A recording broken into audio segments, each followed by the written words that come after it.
Kenal kita Ronaldo, Lionel Messi, itu gajinya kumpul seluruh masyarakat Indonesia yang kerja di sini masih lebih besar gajinya Ronaldo satu bulan. Ya, ya kan? Tapi apa Ronaldo yang hebat? Bukan. Tapi karena Allah kasih lutut yang bisa bengkok. Mana bisa biar dia punya teknik, skill, ketemampuan, tapi lututnya tidak bisa bengkok. Mana bisa dia main bola begini? Iya kan? Allah Karim. Ada manusia namanya Fir'aun, kaya, raja bu, kekayaannya sampai sekarang masih dikejar di Mesir, masih dicari, tertimbun di tanah Mesir. Kaya sekali, pasukannya gagah perkasa, cakep, tinggi besar menurut film yang saya lihat. Ya, digambarkan tinggi besar, putih bersih, tapi tidak punya iman. Allah hinakan itu Fir'aun, dilaknat oleh Allah. Laknat Allah bagi Fir'aun ditulis dalam Quran, haram masuk surga. Kalau kita Pak masih 50-50, ada harapan masuk surga, ada harapan masuk neraka. Kalau Fir'aun sudah ditulis haram masuk surga. Assalamualaikum warahmatullahi wabarakatuh. Tiba-tiba ada mahasiswa saya lihat pakai kawat giginya. Ibu pernah lihat ada orang ada kawat di giginya? Ada kan? Oh ternyata itu mahal ibu. Bisa sampai 40-50 juta uang Indonesia. Satu kali umroh Pak, dia simpan di giginya. Dulu kalau waktu kecil pagar yang dikawat. Ini gigi dia kawat-kawat Pak. Saya tanya mahasiswaku, mahal itu dek? Dia bilang mahal ini Pak Ustadz. Saya bilang, kok kira itu kawat gigimu yang mahal? Bukan. Apa yang mahal? Gigi. Biar kamu pasang harga kawatmu itu harga 200 juta, tapi kalau tidak ada gigimu, apa kamu kawat? Hebatnya lagi nih gigi Pak, dibatasi tumbuh dan panjangnya.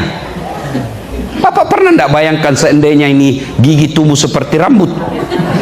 Gondrong semuanya. Saya kira Bapak tidak akan sampai di Amerika kalau gondrong rambutnya Pak. Iya toh? Masya Allah. Dan Bapak Ibu pernah rasakan bagaimana ketika kita makan kerupuk yang melempem, itu dia bisa bedakan ini kerupuk lama, ini kerupuk baru. Meskipun modelnya sama, tapi begitu digigit ditahu, oh ini sudah melempem.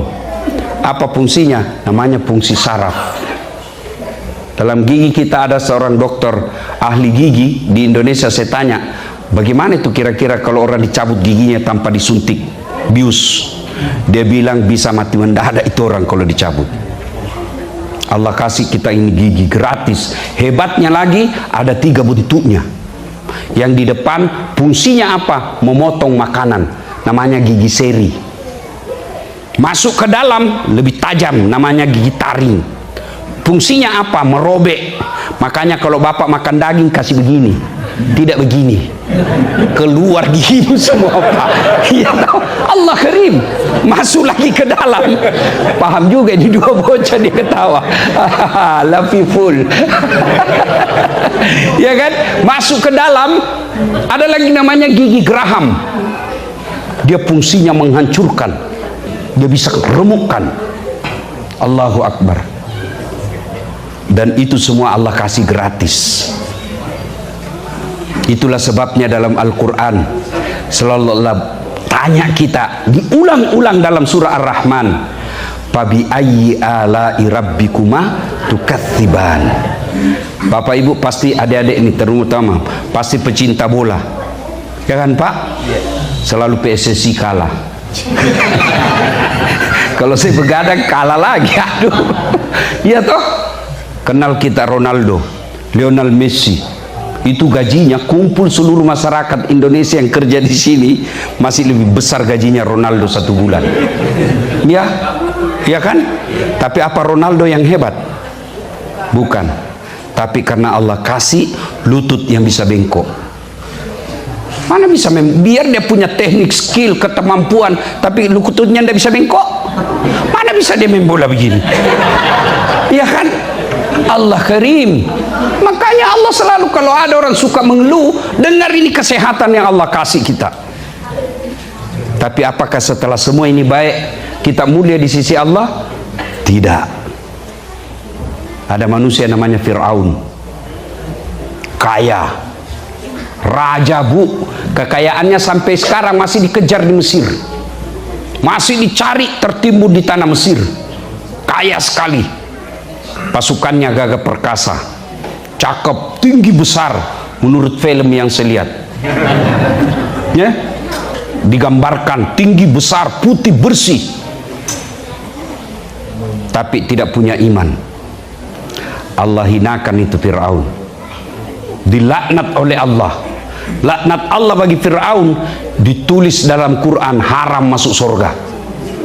Kalau kita Pak masih 50-50, ada harapan masuk surga, ada harapan masuk neraka. Kalau Fir'aun sudah ditulis haram masuk surga. Kenapa? Tidak punya iman. Cukup sampai di situ laknat Allah? Tidak. Allah hina Fir'aun sampai detik ini. Tidak ada warga muslim di New York ini yang mau kasih nama anaknya Fir'aun. Bapak mau kasih nama anak Fir'aun, nah saya kasih ke Fir'aun, elektabilitasnya paling tinggi nih, populer, raja, bangsawan, mau. Jangankan kasih nama Pak, kita aja disebut Fir'aun marah. Begitu hinanya Fir'aun. Sebaliknya, ada orang tidak ada nilai di depan manusia, namanya budak. Budak itu beda dengan pembantu. Kalau pembantu buruh, dia kerja, ada gajinya. Budak hak milik. Bapak tahu namanya hak milik? Hak milik punya kita. Namanya hak milik, saya punya, saya mau banting, mau jual, mau bakar, terserah. Namanya hak milik. Itulah Masyita, tukang sisirnya Fir'aun. Tapi punya iman, Allah muliakan. Nah ibu bapak saudara-saudara sekalian, sengaja saya sampaikan ini, pelihara iman. Pelihara iman. Saya yakin bapak ibu sekalian di sini masih aman imannya. Generasi pertama bapak nanti gimana? Generasi kedua nanti gimana? Kami yang ada di Indonesia, insya Allah akidah kami kuat. Paling juga bisa sesat kalau dia menikah beda agama, lambat laun dia tinggal. Tapi di sini kalau tidak kuat iman, lingkungan akan mempengaruhi kita. Akhirnya lambat laun anak kita tinggalkan agama. Demi Allah, kurang apa kayanya Fir'aun, kurang apa popularitasnya Fir'aun, tapi karena tidak punya iman, tidak ada nilainya di hadapan Allah. Kasihan kita merantau jauh-jauh dari Indonesia, meninggalkan leluhur kita, meninggalkan tanah air kita, sampai ke sini. Saya yakin tidak ada yang gajinya satu bulan $1 juta di sini. Tak ada. Tidak ada yang gajinya sampai di sini satu bulan $500.000. Tidak ada. Lalu kenapa akidah kita tidak jaga baik-baik? Mau kemana Pak? Mau kemana? Berapa umur bapak sekarang? Ini turut. Muka sudah muka sakaratul maut Pak. Mau kemana Pak? Mau kemana? Ayo. 75. Saya tidak yakin bapak masih dikasih 25 tahun. 100 tahun mulai pikun kita Pak. Jimmy Carter meninggal hari ini kemarin, 100 tahun pas umurnya. Coba. Kerjaan saya di Makassar hampir tiap malam takziah. Samsi Ali pun tadi mengatakan, beliau katakan begitu. Mumpun saya ingat, terima kasih Ibu Samsi Ali, nyonya yang mempersembahkan coto versi New York. Nah, sudah viral di Makassar. Masya Allah. Saya di sini dikasih roti terus roti. Saya bilang ini perut bugis ini Pak. Kok kasih saya roti satu baskom, ndak goyang perutku. Ketemu coto tadi, waduh 4 kali saya nambah. Allah karim. Pak, saya tidak main-main. Kita serius ini menjaga akidah kita. Mau kemana? Saya takziah hampir tiap malam di Makassar. Tapi yang meninggal, kalau dulu orang masih takziah, berapa meninggalnya? 70 tahun. Berapa? 80 tahun. Sekarang cari sebangsa kita yang 90 tahun. Paling tua 70, 80. Berapa umur kita sekarang? Apa yakin anak kita nanti masih punya akidah? Ketika sakaratil maut, Ibrahim alaihissalam, apa yang ditanyakan kepada anak dan keturunan-keturunannya? Ya bunayya Mata kuluna mata buduna min ba'di. Wahai anakku, kalau saya mati nanti apa yang kamu sembah? Apa yang kamu sembah nanti kalau saya mati nak? Tapi manusia modern ketika sakaratul maut dan tua, apa yang dia tanya? Bukan mata buduna, mata kuluna min ba'di. Apa yang kamu makan nanti nak? Saudara-saudara perantau di sini, saya tidak yakin ada anak kita yang mati kelaparan. Tidak mungkin. Saya tidak yakin ada anak kita yang bodoh di sini. Tak. Tapi saya curiga ada anak kita yang sudah tidak tahu ngaji. Ada anak tahu kita yang sudah tidak tahu rukun iman, rukun Islam. Dan itu lambat laun kita merasa itu hal biasa. Padahal itu sudah kiamat buat akidah kita. Ibu-ibu yang ada di belakang, maafkan saya. Bu. Oi bu. Oi. Kalau ibu meninggal, siapa yang doakan ibu? Anak-anak. Suami. Kawin lagi bu. Siapa? Bapak-bapak. Kalau bapak meninggal, siapa yang doakan bapak? Hah? Temanmu, coba lihat itu di grup WhatsApp. Bapak semua punya grup WhatsApp kan? Coba kalau ada teman kita meninggal, jangankan baca doa, ngetik doa saja tidak mau pak. Apa dia kirim? Stiker. Stiker Al-Fatihah. Tidak juga dia baca itu. Kenapa kau tahu? Karena saya juga begitu. Dan begitulah nasib kita nanti ketika wafat. Paling orang kenal kita, ya datang mengantar jenazah, ngantar ke kuburan. Sudah itu, jabatanmu diperebutkan orang, hartamu diperebutkan menantu. Lalu siapa yang akan menolong kita? Amal. 3 amal kita yang akan menolong. 1 diantaranya anak yang soleh dan soleha. Saya kemarin malam diceritakan Pak Toha dari bandara. Ada orang meninggal, sudah puluhan tahun di Indonesia, di sini tinggal. Kemudian ketika mau meninggal, dia berpesan agar dikuburkan dalam keadaan dikuburkan secara Islami. Ketika sakaratul maut di rumah sakit, menelponlah Ustadz Samsi Ali kepada keluarganya. Orang tuamu sakaratul maut, kau bisa datang? Apa jawabannya? Mohon maaf, saya tidak bisa datang, saya lagi meeting. Sampai meninggal tidak datang. Dan itu pun saya pernah alami. Saya mau pergi ceramah, tiba-tiba ada ibu menangis. Ustadz, tolonglah datang dulu ke rumah Ustadz. Suami saya meninggal, saya tidak tahu mau apakan. Mana semua keluarga? Anak-anaknya ibu mana? Dia bilang, sibuk semua Ustadz. Saya datanglah ketika itu. Saya telepon panitia, saya minta tolong untuk sebentar ditunda acara, ada darurat.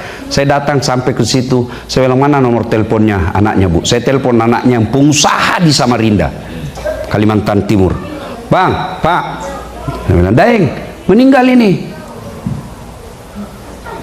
meninggal bapakmu, bagaimana, ditunggu atau tidak? Apa jawabannya? Mohon maaf Ustadz, biar saya pulang tidak merubah keadaan. Tolong kirimkan saja nomor rekeningnya Pak Ustadz. Semua biaya pemakaman dan pengurusan jenazah saya kirim. Itulah fakta. Dan itu kalau kita tidak jaga anak akidahnya, anak kita akan kita alami seperti itu. Dan padahal di dunia ini berapa lama kita bisa hidup? Bapak-bapak datang ke sini merantau, tidak enak di sini, ada pilihan tidak? Ibu-ibu datang ke sini merantau, tidak nyaman di Amerika sini, ada pilihan? Ada. Balik lagi rek, mulai rek, mangan orang mangan yang penting ngumpul. Iya kan? Balik pak. Di kantor A kerja di sini, bapak tidak senang di kantor itu, ada pilihan? Ada. Pindah, cari kantor lain. Ibu-ibu, suami jelek, kasar, ada pilihan? Ada. Pulangkan saja aku pada ibuku atau ayahku. Ada pilihan. Bapak-bapak, istrimu jelek, kasar, suka ngomel, periksa HP aja kerjanya, malas masak, ngomel aja kerjanya, ada pilihan? 2 pilihannya pak, ganti atau tambah lagi. Iya. Tapi kalau bapak masuk kubur ada pilihan tidak? Ada pilihan. Mau kemana pak? Balik lagi ke viral satu dunia. Tidak ada pilihan lagi ketika masuk di kubur. Tidak mungkin. Mau balik tidak mungkin. Hadapi itu. Dan di kubur bukan Bapak menunggu 1000 tahun. Bayangkan kakek kita, kakek kita yang dulu masih menunggu sampai sekarang. Dan pasti itu kita akan alami. Maka gunanya pengajian ini untuk memperbaiki kembali semangat keimanan kita. Kalau kita saja mampu tinggalkan tanah air untuk mencari nafkah sampai ke Amerika sini, kenapa justru untuk menuntut ilmu agama kita abaikan? Wa mal hayatud dunya illa mataul hurur. Dunia ini tipu daya saja.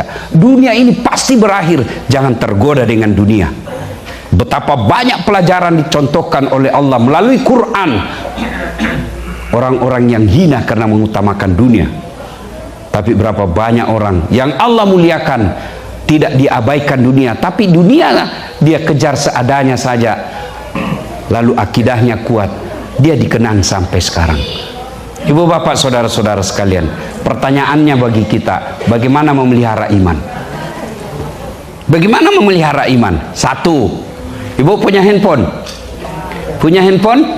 Nah, bapak-bapak punya handphone. Itu handphone kalau dipakai terus kenapa? Lobet. Kalau lobet diapain? Dicas. Kalau tidak dicas kenapa? Kalau mati masih bisa dipakai, Bu? Tidak. Masih dipakai melempar. Masih bisa, Pak. Iya. Begitu juga dengan iman. Iman perlu dicas. Kalau tidak dicas, mati kita punya iman. Dakwah dengan iman itu handphone dengan cas. Coba lihat. Kita lihat gajinya orang ribuan dolar. Kita lihat rumahnya orang mewah. Kita lihat di TV kehidupan mewah. Mewah, dunia terus. Kapan dicas dengan iman? Perlu dicas. Maka casnya itu satu, dengar dakwah.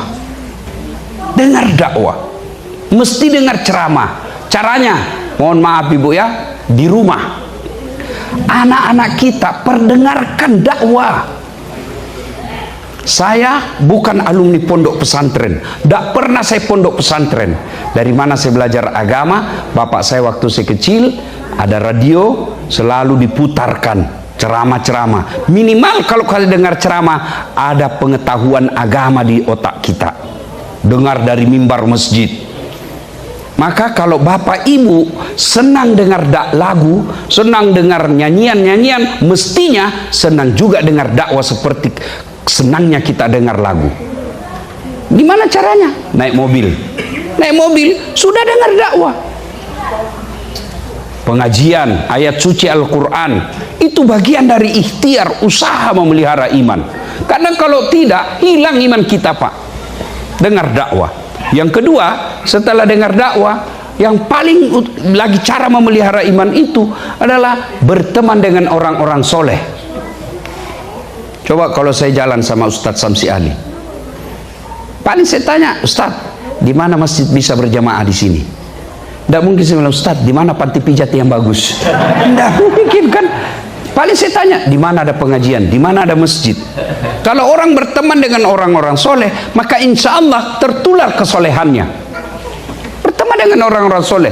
Nabi mengilustrasikan, orang berteman dengan orang-orang soleh itu, mengilustrasikan, kalau kau bersahabat dengan penjual parfum, kalau kau tidak dapat parfumnya, kau dapat bau harumnya.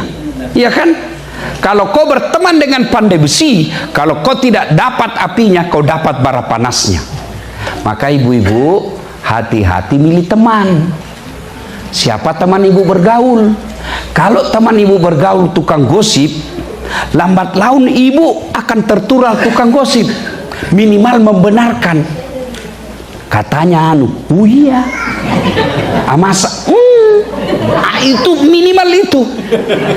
Bapak-bapak kalau berteman orang-orang peselingkuh, bapak lambat laun diajari. Caranya gampang supaya tidak ditahu istri.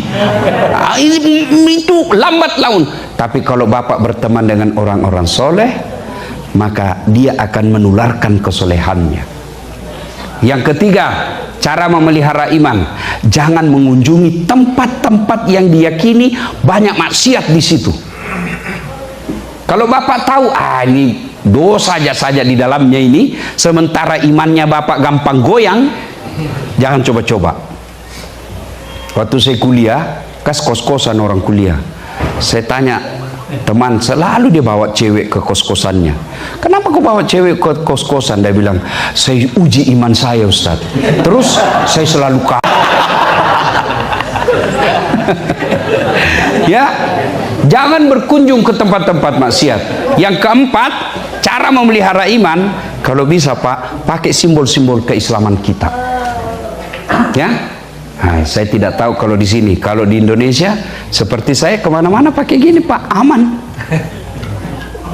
Nggak mungkin saya masuk ke panti pijat begini Pak, nggak mungkin. Atau masuk ke karaoke, Ustaz beleng-beleng ini. Iya kan, jadi pakaian ini bisa mengamankan kita. Saya kalau pakai begini Pak, biasa kalau jalan di tempat umum, saya jaim. Iya Pak, jaga image. Biasa kalau ada cewek lewat seksi cantik, nggak mungkin saya begini Pak. Iya, kenapa? Pakaian ini, pakaian orang Islam itu seperti ini. Maka ibu-ibu kalau suami mau aman, suruh pakai gamis. Dia bilang, ibu udah kasar, saya sudah suruh pakai gamis Ustaz, dia ganti di mobilnya. Nah, berarti karakternya memang sudah begitu. Nah, ibu bapak saudara-saudara sekalian, beginilah cara-cara untuk memelihara iman. Yang kelima, doa. Hidayah datang dari Allah.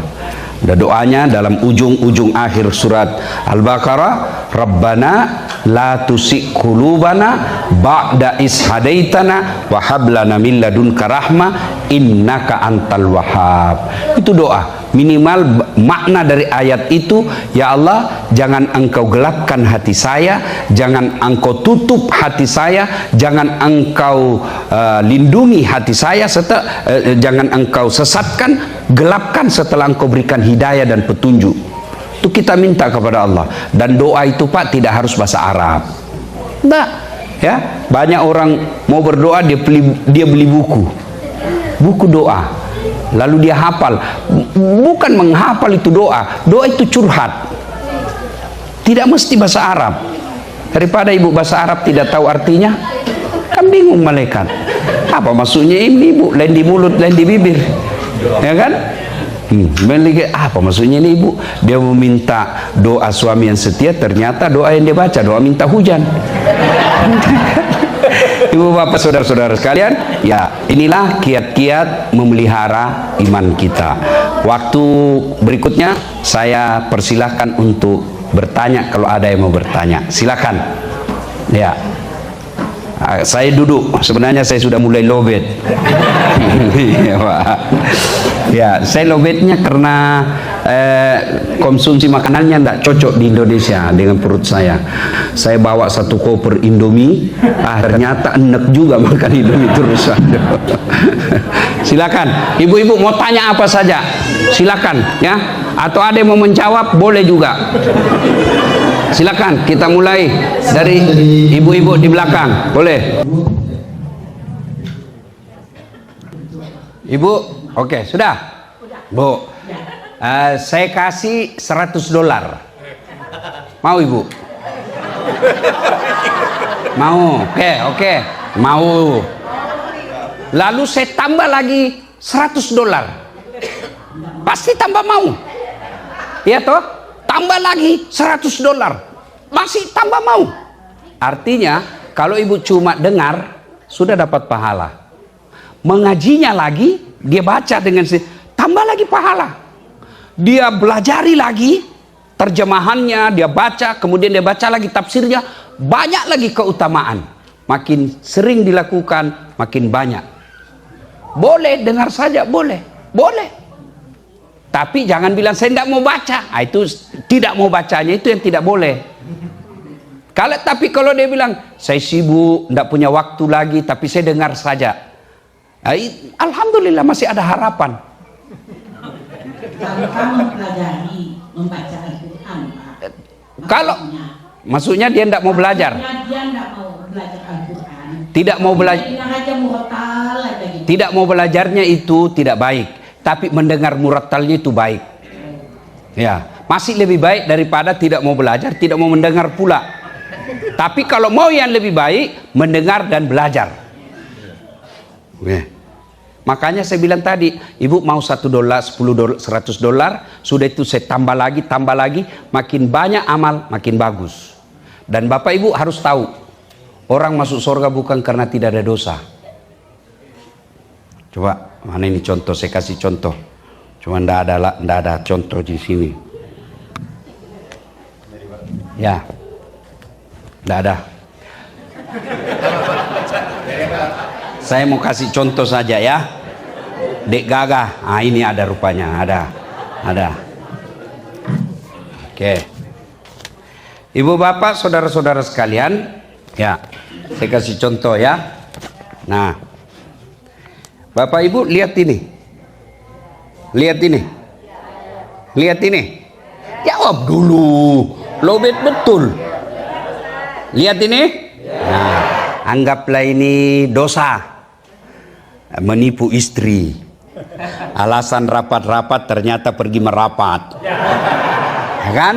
Anggaplah ini dosa menipu suami, izin pergi pengajian 30 menit 2 jam gosip, 30 menit saja dengar dakwah, 30 menit gosip. Anggaplah ini gibah, anggaplah ini makan barang-barang yang tidak halal. Ini di sini dosa. Nah, kira-kira kalau saya kasih di sini, bapak ibu masih lihat? Masih lihat? Nggak, inilah amal. Ini dosa, ini amal. Itulah makna dari hadis, tutupi kesalahanmu dengan memperbanyak kebaikan, amal. Maka yang kita kejar, berlomba-lomba dalam kebaikan. Pastabikul khairat. Maka yayasan saya itu tagline-nya, motonya pastabikul khairat, berlomba-lomba dalam mengejar kebaikan.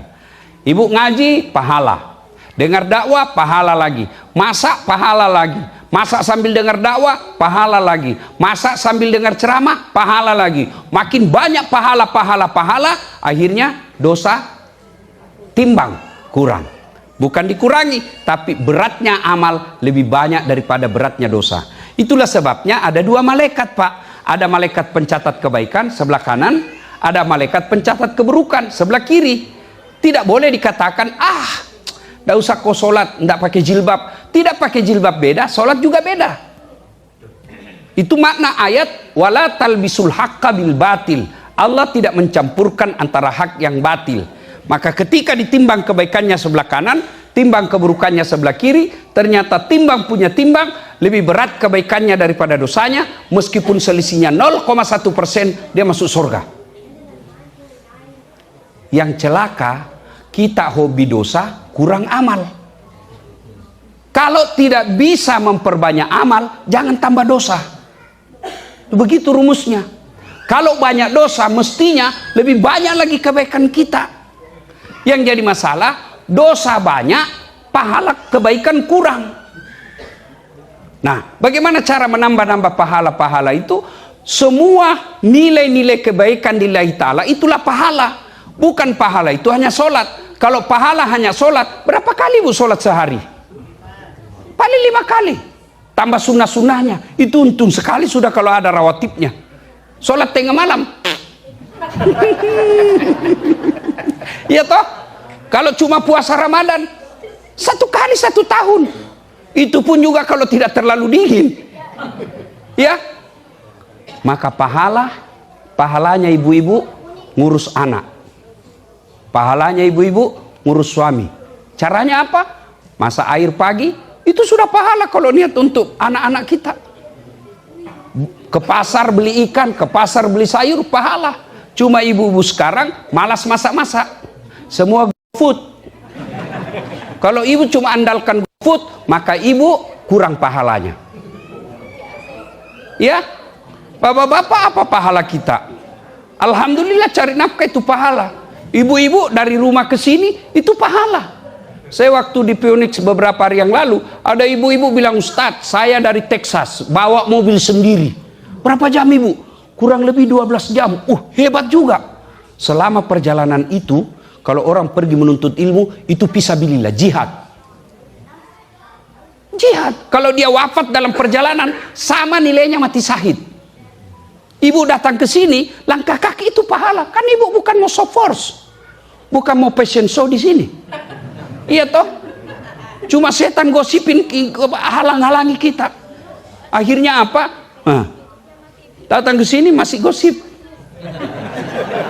Orang masuk dilihat dari ujung kepala sampai ujung rambut. Dia enggak gosip tapi mukanya sinis. Apa itu? Apa? Kenapa? Apa? Palsu. Ya, itu cara setan supaya pahala kita habis. Nah, makanya ibu, kalau pergi perjalanan begini itu kan pahala. Kaki kanan satu pahala, kaki kiri gugur dosa kecilnya. Bayangkan, apalagi kalau ibu jalan begini. Berapa langkah pahala itu? Ustadz, bagaimana kalau naik mobil? Alhamdulillah 4 rodanya kali 4. Jadi pahala itu bukan sekedar puasa, bukan sekedar, itulah sebut ada namanya ibadah mahdah yang khusus kepada Allah. Tapi ada juga pahala kita melalui muamalah. Muamalah itu kalau mau banyak pahala, sedekah. Kalau sholat hanya dapat pahalanya ketika sholat. Haji hanya dapat pahalanya ketika haji. Tapi sedekah, bantu pesantrennya Ustadz Samsi, selama pesantren itu bekerja, melahirkan anak-anak penghafal, melahirkan pendakwah, meskipun ibu sudah wafat 1000 tahun yang lalu, tetap dapat pahala. Namanya amal jariah. Makanya jangan terlalu pelit. Kalau mau kasih masuk celengan, dia cari uangnya paling kecil. Begitu mau beli perhiasan paling besar. Ibu-ibu, kalau ibu meninggal, siapa yang pakai itu emas berlianmu? Bukan, istri kedua. Kawin lagi, Bu. Jelas ya? Jelas ibu? Mengaji baik, baca lagi terjemahannya, tambah lagi pahalanya. Dia pelajari lagi tafsirnya, tambah lagi pahalanya. Tapi kalau mendengar saja, itu kebaikan juga. Yang penting jangan berkata, saya tidak mau mengaji, hanya mau mendengar saja, saya tidak mau belajar itu bacanya. Kata jangan dan tidak mau itu tidak baik. Tapi hobinya untuk dengar sudah bagus. Wallahu a'lam bishawab. Oke, Bu? Sama-sama. You understand? Thank you very much.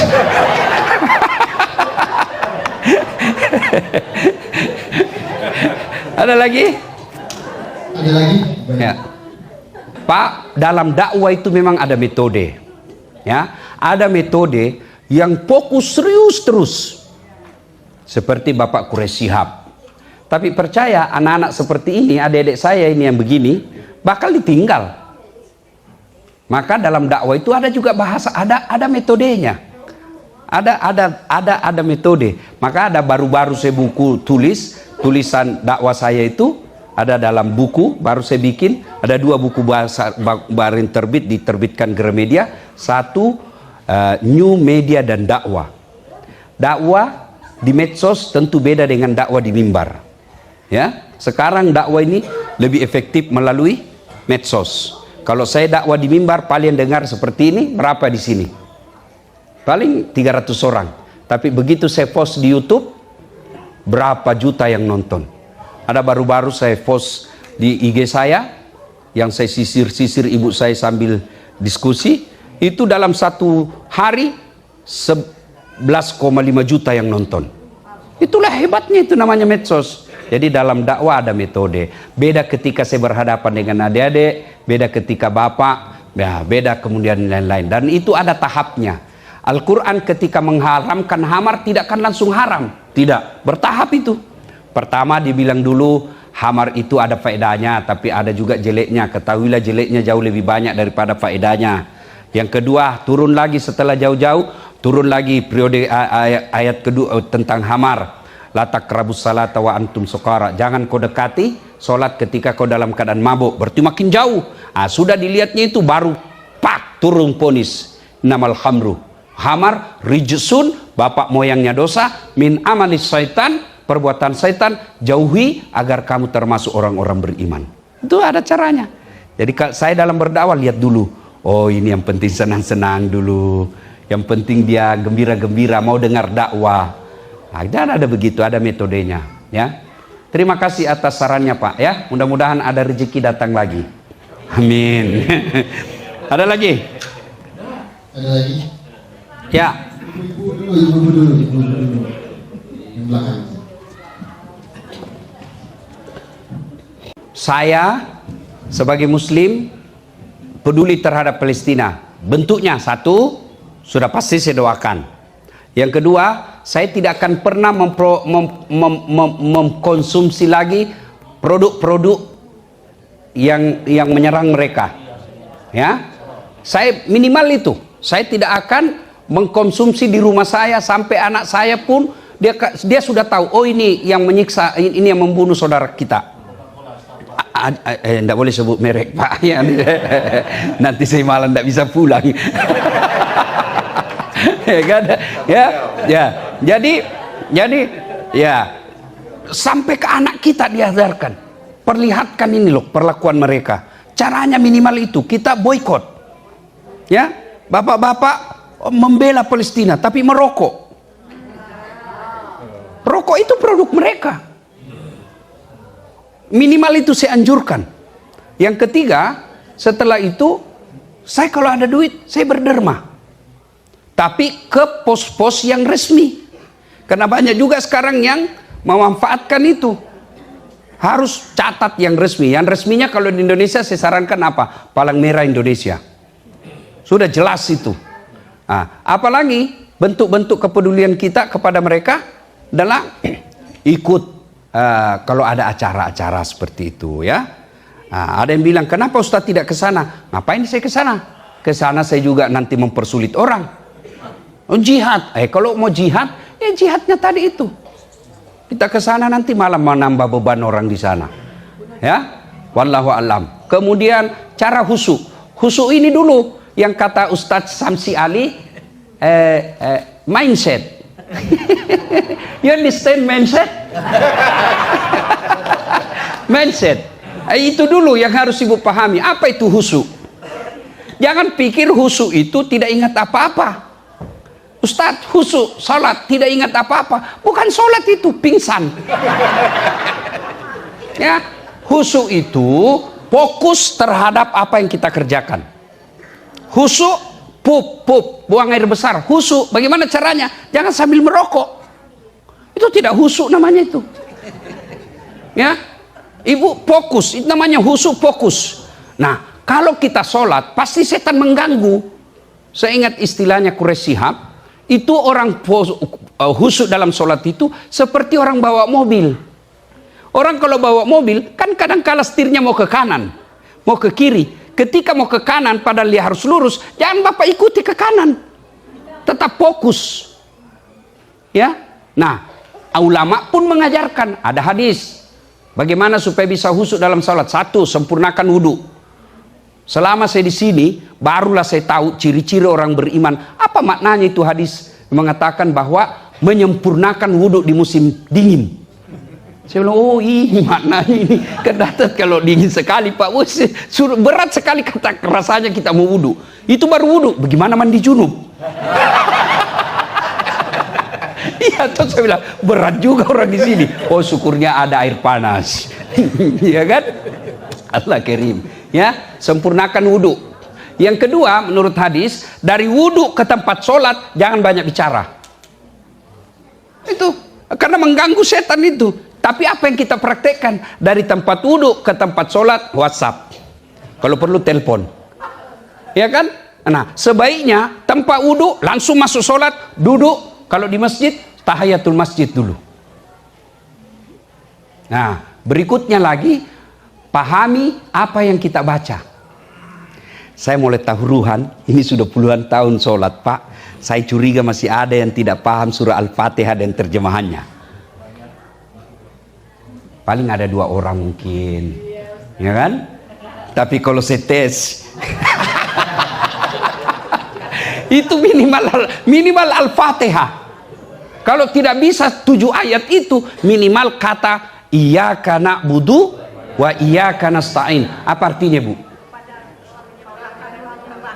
Ya Allah, hanya kepadamu kami menyembah dan hanya kepadamu pula lah kami memohon bantuan dan pertolongan. Coba kalau ditacamkan baik-baik itu, tidak ada stres, tidak ada galau. Kenapa? Kepada Allah kami berserah diri. Cuma kan kadang-kadang kita baca Al-Fatihah terlalu cepat, kayak makan pisang goreng panas. Allahu Akbar, Allahu Akbar. Itu ya. Berikutnya kiat lagi supaya khusyuk dalam sholat ibu, apalagi seolah-olah sholat itu adalah sholat paling terakhir. Coba kalau ibu mau berpisah, perpisahan terakhir, itu rasa-rasanya tidak mau dilepas. Anggaplah setiap kita sholat, anggaplah ini sholatku yang paling terakhir.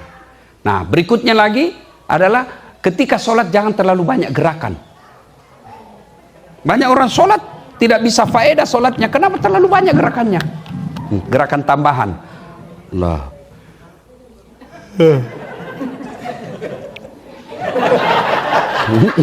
Ngupil dia sholat, Pak. Sudah ngupil di karela petang. Ya kan, ada orang sholat kayak ditiup angin. Ada juga yang terlalu semangat. Ya Bapak ketawa karena membayangkan diri sendiri kan.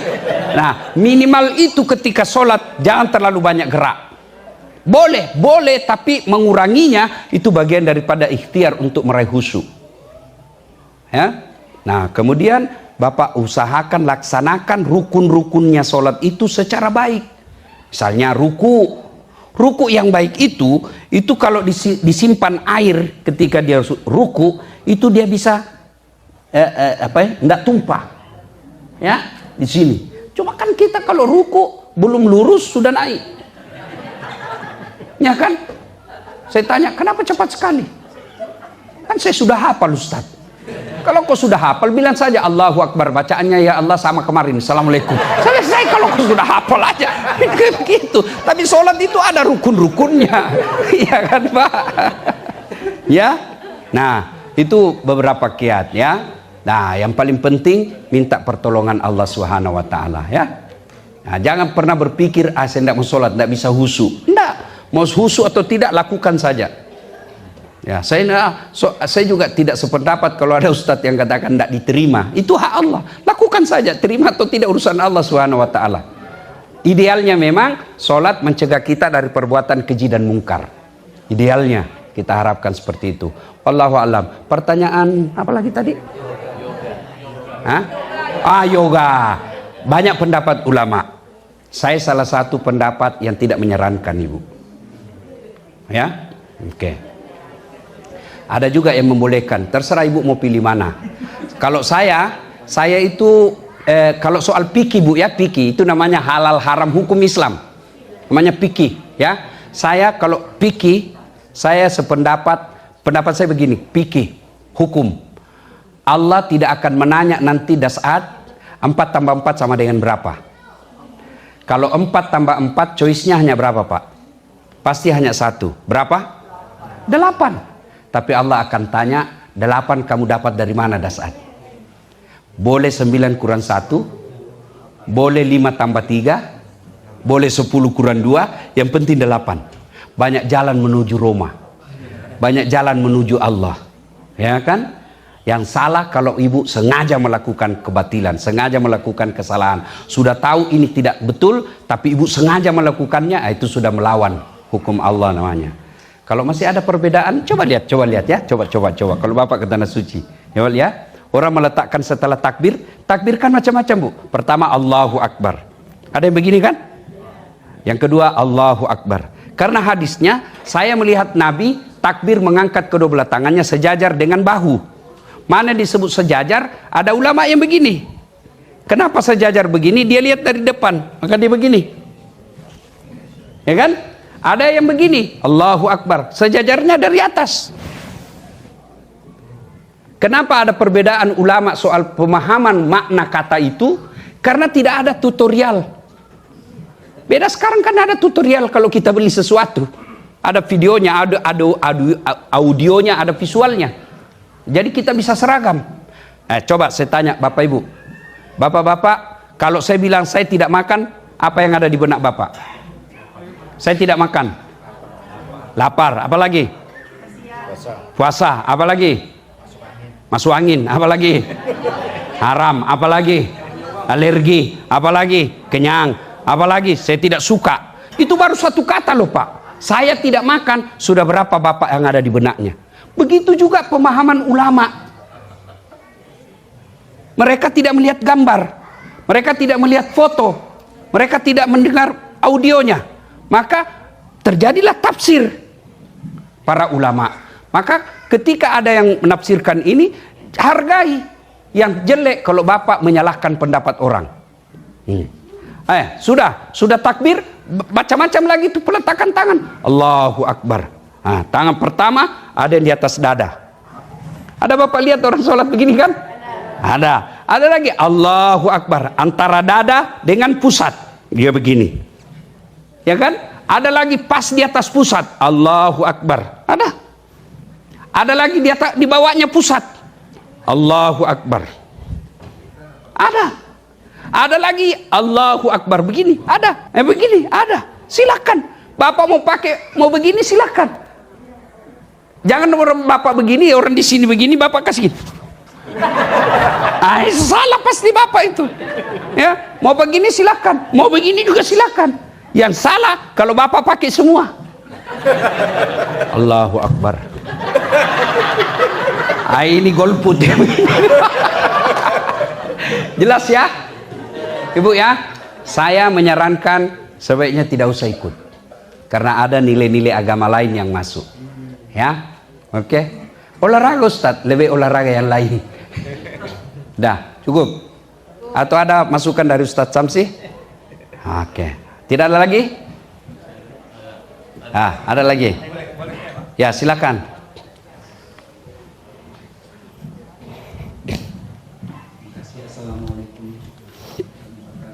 Waalaikumsalam.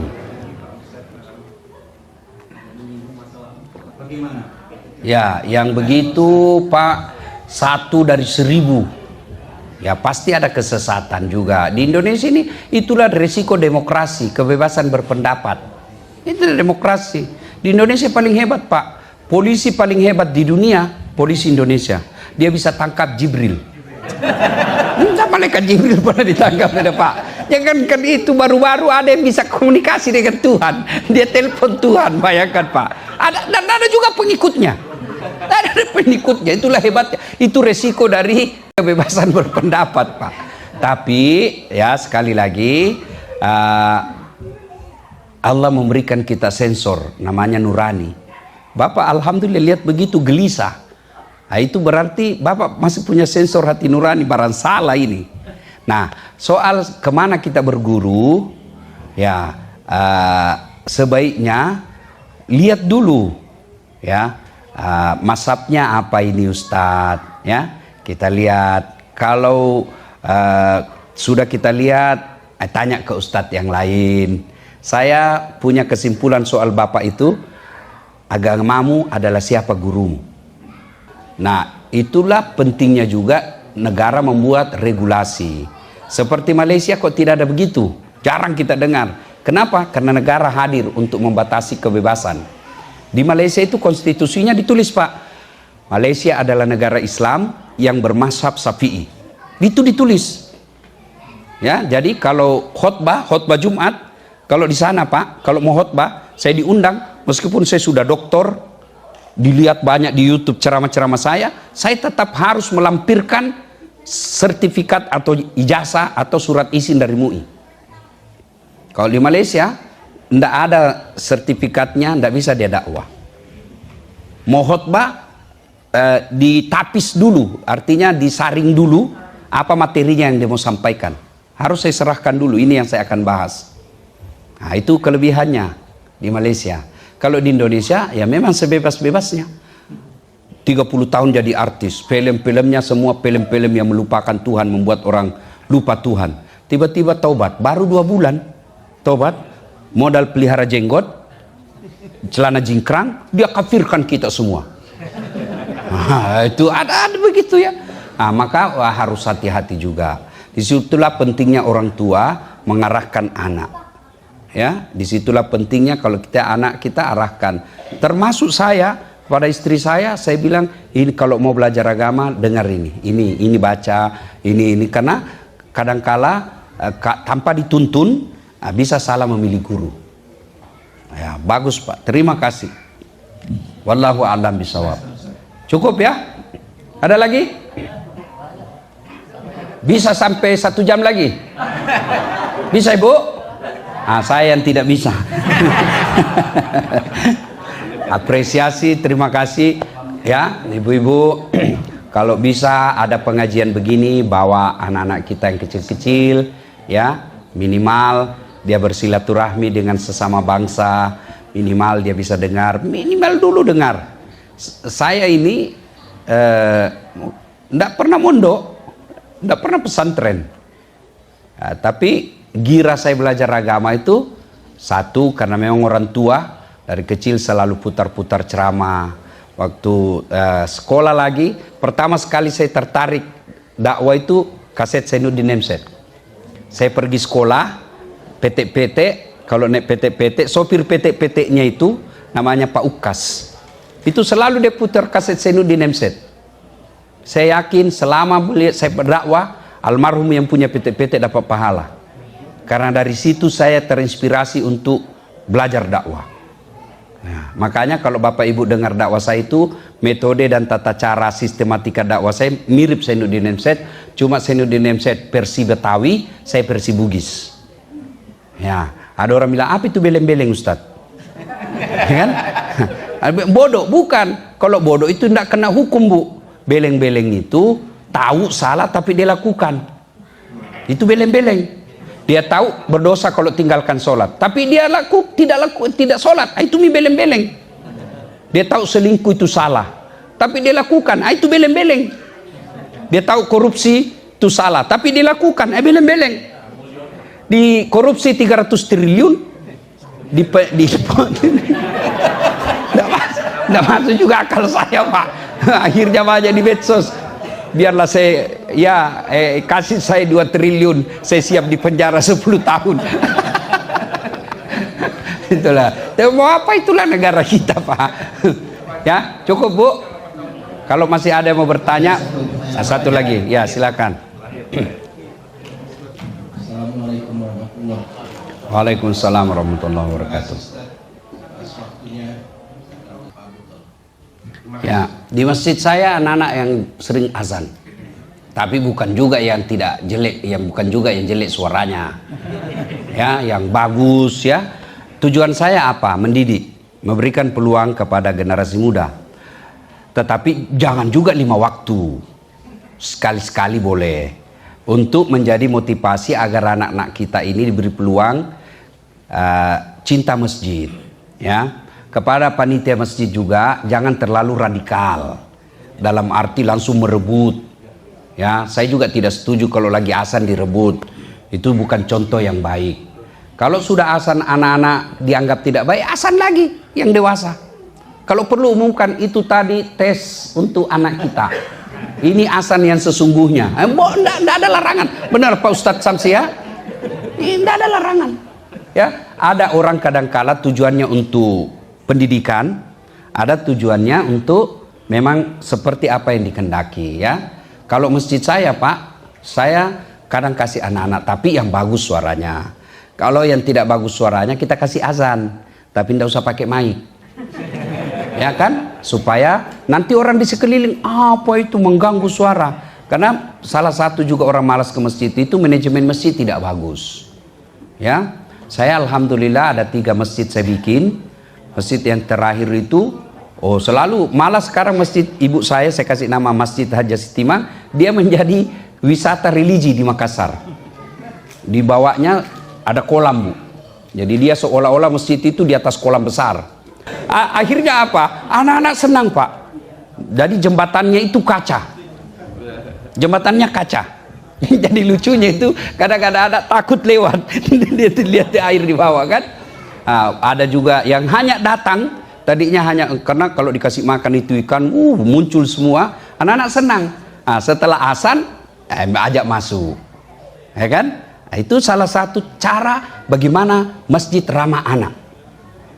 Ya, jangan ramah orang tua, ramah anak. Kalau orang tua generasi selamat, Pak. Anak-anak kita ini mesti dia cinta ke masjid. Kalau dia lari-lari, wajar Pak, namanya anak-anak. Jangan juga lari ditarik telinganya, keluar kau. Oh, enggak mau lagi datang itu Pak. Jangan, itu zaman jahiliyah yang begitu Pak. Sekarang mesti masjid ramah anak. Ya. Nah, kemudian Bapak Ibu saudara-saudara sekalian, ini sekaligus singgungan buat kita semua, ya. Tausiah buat kita semua untuk anak-anak kita, orang dewasa. Ini kan tadi kasusnya karena terlambat azan. Nah, maka jangan juga terlambat orang tua azan. Nah, kalau mau dua-dua bagus, orang anak-anak dikasih peluang azan, kemudian orang dewasa yang iqamah. Kalau di masjid saya memang Ramadan ada lomba azan. Nah, yang juara satu kita gaji untuk azan. Nah, karena kalau azannya juga jelek, jengkel juga kita. Sudah tua, penyakit asma, gigi juga tinggal beberapa.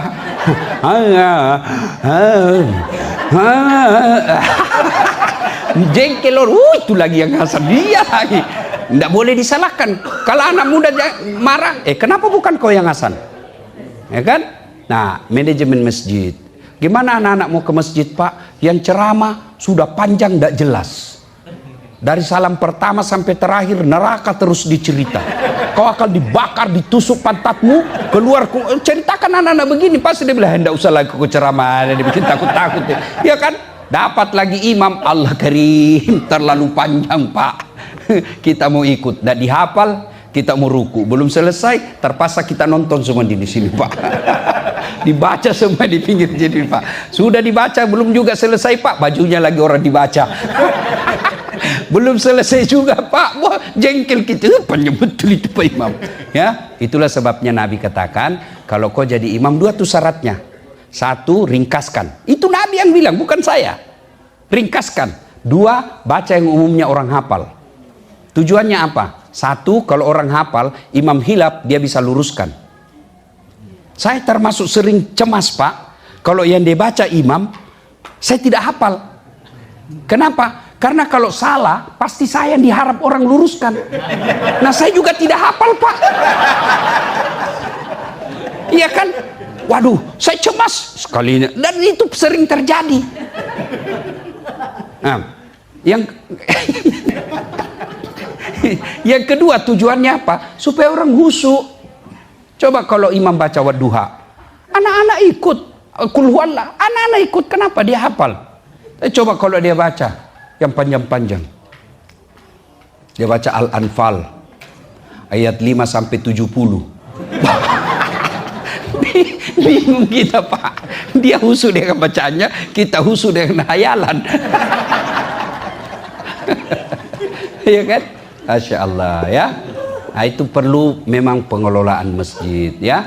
Dan alhamdulillah ya, selama saya jadi pendakwah, baru saya di New York ini pemimpin masjidnya presiden. Presiden Al-Hikmah. Kalau Bapak kalau duduk dengan Prabowo sama-sama presiden Pak. Luar biasa, Allah karim. Kalah jabatannya Ustadz Samsi Ali. Allah karim ya. Saya doakan mudah-mudahan orang-orang yang berpartisipasi membesarkan masjid ini, Allah kuatkan imannya ya, jadikan anaknya soleh dan soleha. Bapak Ibu, kita punya pesantren ya, pesantrennya Ustadz Samsi Ali. Itu jangan Bapak sampai lupa berderma, bersedekah. Jangan lupa Pak. Ya, banyak orang banyak duitnya tapi tidak ada untuk dinikmati di kubur. Ya, ibu bapak mesti selalu berpikir, kalau rumahku spring bed, kamarku pakai AC, mesti kuburku juga nanti spring bed pakai AC. Jangan terlalu pelit Bu, jangan terlalu pelit Pak. Tidak ada orang bangkrut gara-gara sedekah. Ya, bahkan sedekah itu tolak bala. Ya, Kalau bapak ibu sudah sepantasnya sedekah tapi tidak mau keluarkan, maka Allah paksa keluar duitnya. Caranya apa? Anaknya tiba-tiba LGBT, anaknya tiba-tiba narkoba, anaknya tiba-tiba itu tidak dengar nasihat. Cara Allah paksa duit kita keluar sia-sia.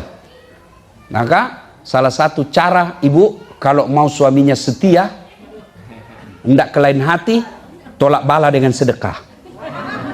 Jangan ketawa, saya serius ini bu. Caranya ibu sholat hajat dulu 2 rakaat.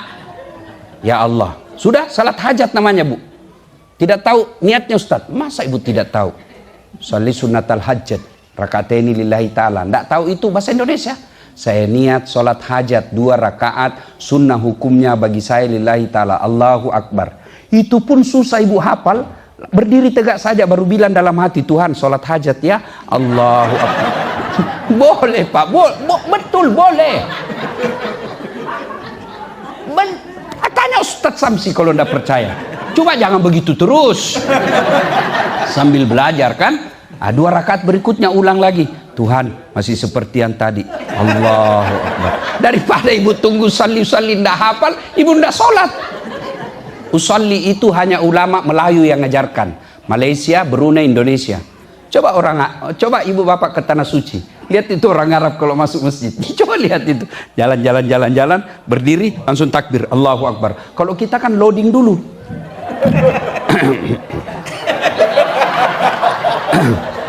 Itu lagi menghafal ya. Ya kan? Nah, sudah ibu sholat hajat 2 rakaat. Sudah itu ibu berdoa. Ya Allah, ini ada duit saya 100 ringgit, 100 dolar. Saya akan kirim ke pesantren tolak bala. Semoga tolak bala ini suamiku terhindar dari wanita jahat. Boleh ibu. Waru Ustadz Samsi, berapa rekening pesantren? Ini ada tolak bala. Enggak sih. Yang jadi masalah kalau suaminya juga berdoa. Ya Allah, capek sudah lihat istri saya ya Allah. Ngomel aja kerjanya ya Allah. Ya Allah, ini ada duit saya ya Allah 100 dolar. Tolak bala ya Allah. Bingunglah malaikat. Bu ya, sedekah ibu, sedekah ya. Apalagi usia-usia senja, mesti banyak bersedekah. Mesti banyak bersedekah. Bagaimana supaya bisa bersedekah dengan baik? Jangan selalu berpikir saya memberi. Ini Pak, tips sedekah. Jangan Bapak pikir saya memberi, tapi pikir saya menyimpan. Bapak senang enggak kalau banyak saldonya? Nah itu saldo itu. Sedekah itu saldo. Makin banyak saldonya makin kita senang. Maka saya titip di pesantrennya Ustadz Samsi. Mudah-mudahan saya akan nikmati nanti di akhirat, di kubur. Nah itu caranya. Ini yang kita tinggal di dunia Pak. Pasti ditinggal. Pasti. Begitu ibu bapak meninggal, ada yang dibawa mobil. Tidak mentang-mentang dia pakar teknologi, titip dulu iPhone 16 di dalam kuburnya. Enggak. Coba kalau kita meninggal, kain sama, mulai paling kaya sampai paling miskin, kainnya sama. Bukan kain sutra, kain apa? Kain kafan, enggak ada kantongnya. Beda orang Nasrani pakai dasi, pakai jas. Kalau kita enggak. Itu menunjukkan, coba lagi saya kasih lihat. Ya, ada duit misalnya ya. Nah, biasanya ada duit saya di kantong. Oh, tidak ada. Oh, enggak ada. Biasanya ada, biasanya. Nah, anggaplah ini 100 dolar. Anggap. Ya, boleh enggak? Saya dikasih begini. Nah, tapi ketika saya sholat, enggak boleh saya begini. Allahu Akbar. Enggak mungkin mentah-mentah ada duit 100 dolar. Allahu Akbar. Enggak. Kalau ada duit saya pegang, Allahu Akbar. Saya harus buka. Buang ini. Kenapa? Kamu ketemu dengan Allah. Kau akan tinggalkan semua ini. Maka kalau kita cari nafkah di sini jauh-jauh, jangan sampai ada yang kita tidak bawa untuk akhirat kita.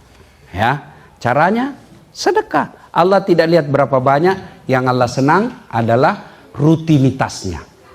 Tiap Jumat Bapak punya sumbangan, tidak banyak, tapi tiap Jumat 20 dolar. Tiap Jumat 20 dolar. Almarhum bapak saya itu Saya ingat sekali, bertahun-tahun setiap maghrib pasti ada duitnya 100 perak untuk celengan di masjid.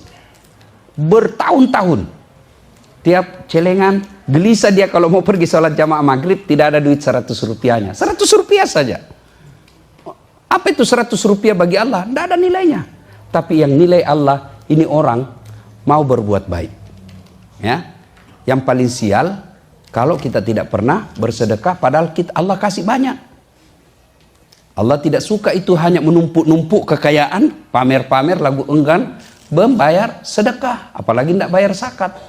Ibu harus bayar zakat, zakat sedekah. Ah, ini penting nih zakat. Zakat itu rukun Islam, ya. Kalau ibu tidak keluarkan zakat, maka harta yang halal itu akan menjadi kotor. Kalau sudah kotor, dia akan menjadi istri pembangkang, anak melawan. Itu ciri-ciri harta yang sudah tidak berkah. Saya kasih contoh sederhana, ini penting zakat, saya tambah sedikit. Ini air halal, bisa saya minum ya? Halal. Nah, contoh. Halal kan? Anggaplah ini jeripaya Bapak Ibu kerja merantau ke Amerika. Ini halal. Bapak tidak menghalalkan segala cara. Halal, boleh diminum. Tapi setelah itu, karena saya tidak keluarkan zakat, yang 2,5%, 2,5%, tidak cukup 3%. Nasrani 10% Pak, 2,5%, lalu tidak dikeluarkan. Nah, Bapak maaf, toilet, tahu toilet Pak? Ambil toilet, kan toilet itu kan ada airnya, tidak usah yang ada kuningnya. Air aja, air bersih, sudah, tidak ada kuning di situ. Nah, celupkan tangan, ambil satu tetes saja, tidak usah 1 sendok, 1 tetes, masukkan di sini. Kira-kira Bapak masih mau minum ini? Masih mau minum? Itulah makna kalau tidak dikeluarkan 25% mengotori semua harta yang halal. Karena kalau dia sudah kotor, maknanya tidak berkah. Kalau sudah tidak berkah, harta yang dia makan anak kita itu harta yang kotor, maka anak keras hati. Susah dinasehati. Disuruh menikah dengan muslim yang baik agamanya, dia pilih yang non muslim. Itu sudah tanda harta kita sudah tidak berkah. Istri kita, lain dia kata, lain dia mau lawan kita Pak. Apa artinya jadi laki-laki kepala rumah tangga kalau istri sudah melawan kita? Itu ciri. Ada di sini takut sama istri ya? Berhenti kok jadi laki-laki. Dia bilang mengamuk Ustaz. Kenapa kalau dia mengamuk? Dia pecahkan piring Ustaz, bantu pecahkan. Dia pecahkan televisi, alhamdulillah hemat listrik. TV, gelas, piring bisa dibeli lagi Pak. Harga diri sebagai suami tidak boleh diinjak-injak istri. Takbir. Itu lihat takbir, ya takut sama istrinya. Tanya sama Ustadz Samsi Ali. Kami orang Sulawesi Selatan, Bugis, Makassar, tidak ada yang takut sama istrinya. Tidak ada Pak. Cuma istri kami lebih berani. Nah, itu ciri-ciri harta yang sudah tidak berkah. Maka supaya berkah harta kita yang kita peroleh, keluarkan 2,5%. Bapak punya kendaraan 3, itu wajib dikeluarkan. Kalau dia berbisnis, kendaraan itu dipakai rental tiap tahun dikeluarkan.